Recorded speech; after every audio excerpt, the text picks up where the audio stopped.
I want you to try something for just a second. Oh boy, okay. Yeah. Wherever you are right now, just pause and try to recall your very earliest memory.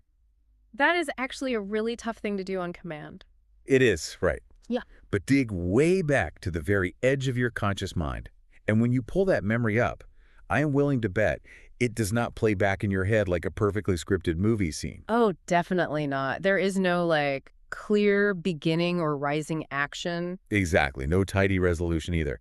Instead, it probably comes back to you as just this shattered fragment. Yeah, totally. Maybe it is just the rhythmic sound of rain hitting a window pane. Or, the exact golden quality of light slanting into a quiet room on a random Tuesday afternoon. Or perhaps it is just a fleeting, totally unreadable expression on your mother's face. Right. It is not a story with a plot. It is an atmosphere. It is just a pure, uncut feeling. And it is incredibly rare that our foundational memories contain any sort of narrative logic. They are almost entirely sensory imprints. Which is fascinating. I mean, we do not remember the chronological events of being 4 years old. We remember the emotional atmospheres we once lived inside. And that very concept, that idea that memory is a sensory atmosphere rather than a linear narrative, is really the beating heart of what we are immersing ourselves in today. It is a deep one today. It really is. Welcome to the Deep Dive. Today, our mission is to explore a piece of art that captures that exact phenomenon better than almost anything else. We are looking at Andrei Tarkovsky's 1975 Soviet film, The Mirror, which is also known as Zerkalo. Yes, an absolute masterpiece. We've got a really fantastic stack of sources for this one, too. We were pulling from expansive Criterion Collection essays, brilliant BFI analyses on poetic cinema. And even the streaming synopses from Apple TV and Prime Video. Yeah, which try and honestly deeply struggle to summarize what this film actually is. Oh, the struggle makes perfect sense, because summarizing it in a traditional way is basically a fool's errand. It really is. Like, the streaming descriptions will politely tell you it is about a dying man in his 40s named Alexei, who is remembering his childhood, his mother, and the war. Right. And while that is technically true on a surface level, reading that description entirely misses the point of what the actual experience of watching the film feels like. Which brings us to the ground rules for today's deep dive. We really need to set some firm boundaries right up front. Good idea. We are not going to summarize the plot of this film for you. Yeah. We are not going to do a mechanical scene-by-scene breakdown either. No, that would ruin it. And most importantly, we are absolutely not treating this film as a puzzle to be solved. Yeah. If you go into the mirror trying to crack a code or unlock a secret message, you are going to walk away completely frustrated. Yeah, you will miss the forest because you are entirely focused on trying to categorize the bark on the trees. This isn't a narrative logic puzzle at all. It is an invitation. An invitation. I like that. Yeah. Instead, our thesis for today is that we are exploring a film that feels less like a story being told to you and much more like an act of recollection that you are actively participating in. Exactly. The tone of our journey today is going to be composed, reflective, and completely inward. We are exploring the actual architecture of memory itself. And doing that requires a profound shift in how we usually consume media. Because usually a film takes you by the hand and walks you down a paved, illuminated path. Sure, yeah. But The Mirror drops you into a dark lake and asks you to simply feel the temperature of the water. Wow. It asks you to understand how a man at the very end of his life attempts to gather the scattered fragments of who he is. Okay, let's unpack this. Yeah. Because the actual structure of this film is notoriously challenging for first-time viewers. It really is. How do you physically make a film about a dying man remembering his life without using a traditional timeline? It is not easy. It reminds me of trying to reconstruct your childhood house from a massive, jumbled box of assorted build-in materials. You have bricks, you have splintered wood, you have shattered glass. But you have absolutely no blueprints. Right, no blueprints. All you have are the raw, intense emotions attached to each individual brick. How do you build anything out of that? Well, without a blueprint, you are not building a house chronologically from the concrete foundation up to the roof. You are building it based on what piece feels most emotionally urgent to pick up next. Okay, that makes sense. This highlights the profound difference between narrative and recollection, which is actually a massive focus in the Criterion essays we looked at.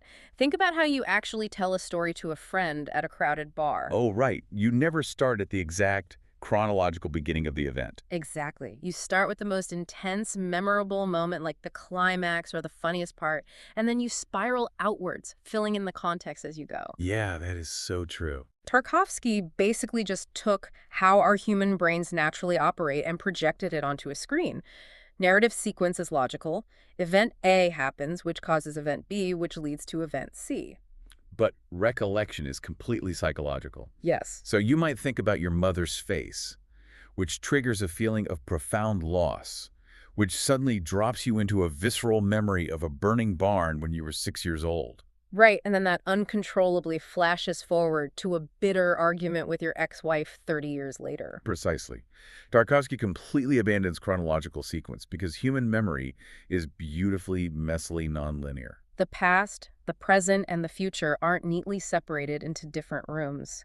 In the mind of the dying protagonist, Alexei, they all exist in the exact same hallway. And the doors are wide open. Yeah, wide open. I have to admit, though, I do struggle with this a bit, or at least I want to ask the question that I know is bubbling up for a lot of listeners right now. Go for it. If we are just jumping from a burning barn in the 1930s to an argument in the 1970s and back to a childhood memory, how is this not just an art house mess? That is a very fair question. Like, if it is just a massive pile of disconnected bricks, how does it hold together and become a house? What is fascinating here is a concept Tarkovsky referred to as emotional time. That is the gravity holding the entire structure together. Emotional time. Yeah. He does not use narrative plot points to organize the film. He uses the medium of cinema to make time itself feel emotional. In his writings, which are heavily referenced in the BFI analyses, he argued that the fundamental defining feature of cinema is its ability to capture time. But he wasn't talking about clock time, right? Yeah. Like ticking away in seconds and minutes. Oh, not at all. He was talking about felt time. Felt time. I love that phrasing. Yes, because memory is not an objective security camera record of what happened. It is an emotional return to a space. And Tarkovsky reflects this in the very pacing of his camera. Oh, he is famous for his deeply meditative, incredibly long takes. Exactly. The camera will just slowly track through an empty room or linger on a wet field of grass long after the characters have left the frame. Or simply sit and watch a fire burn until the timbers collapse. Right. He doesn't aggressively cut to the next action scene because there is no action scene. He is forcing you, the viewer, to experience the actual physical duration of time passing. Oh, wow. It prevents the film from feeling chaotic because it forcefully demands your calm, deliberate presence. But if the glue holding these scattered memories together is emotional time, how do you actually film an emotion? What do you mean? Well, you can't point a camera at an abstract feeling like nostalgia or grief. So what is Tarkovsky actually putting in the frame to trigger that feeling? We are moving from the broad structure of the memory palace to the actual wallpaper, the draft coming under the door, the physical vocabulary of his inner landscape. Oh, I see. This is where we run into the term poetic cinema. The BFI essays lean heavily into this. In a written poem, the blank space between the words, like the line breaks, the rhythm, the silence, matters just as much as the words themselves. And poetic cinema does this visually. Exactly. Tarkovsky isn't giving you dialogue to explain how Alexei feels. He is giving you sensory triggers. Think about it like the smell of a specific brand of sunscreen. Oh, that is a great example. You catch a whiff of it, and suddenly you aren't just remembering a beach trip from when you were 10.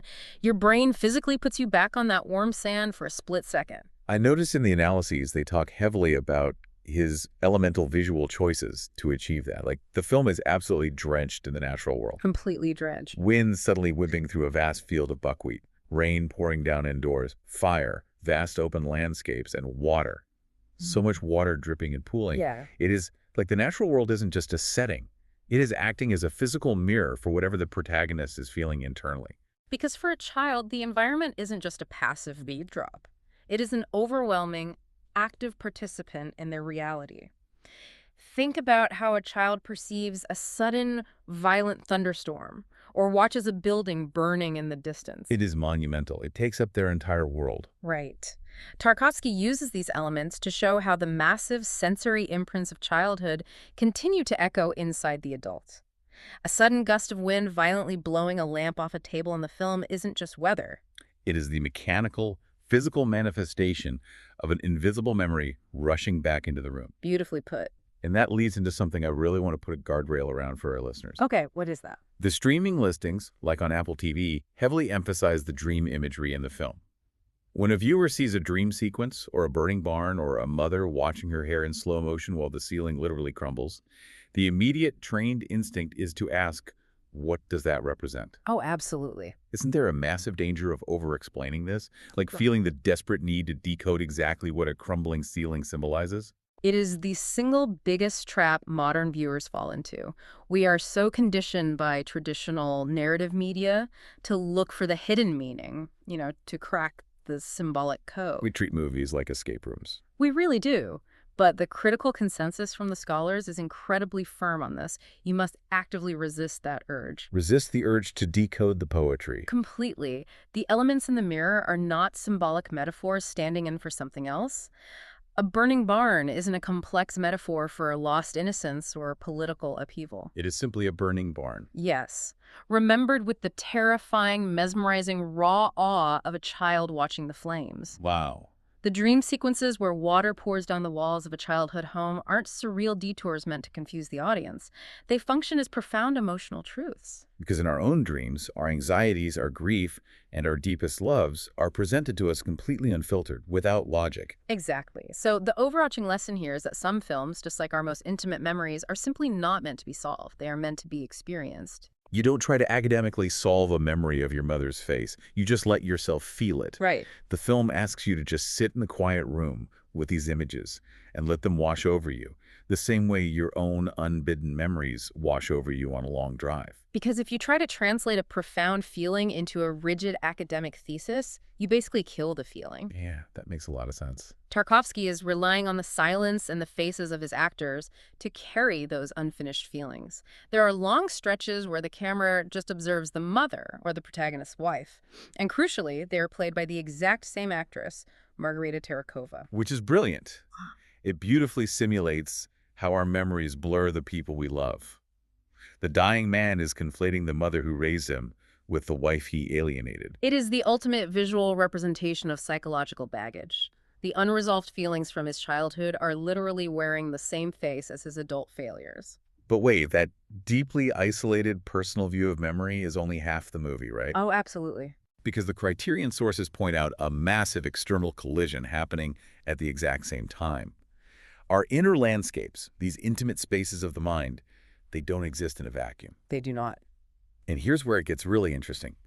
Because alongside these quiet, hyper-personal memories of a country house, Tarkovsky abruptly, violently splices in actual historical archival newsreel footage. It is a profoundly jarring juxtaposition. I'm really jarring. You will be watching a delicate, poetic moment of a child sitting on a wooden fence waiting for his father to return, and suddenly the film cuts to raw, grainy, documentary footage of the Spanish Civil War. Or Soviet balloonists preparing for flight. Or exhausted, freezing soldiers trudging through knee-deep mud crossing Lake Sivash in World War II. Yeah. I have to tell you, the first time I realized he was doing this, it felt almost like an editing mistake. Really? Yeah, it felt aggressive.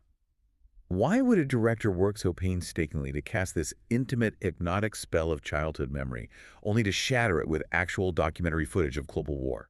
Well, if we connect this to the bigger picture, the mechanism behind it becomes incredibly powerful.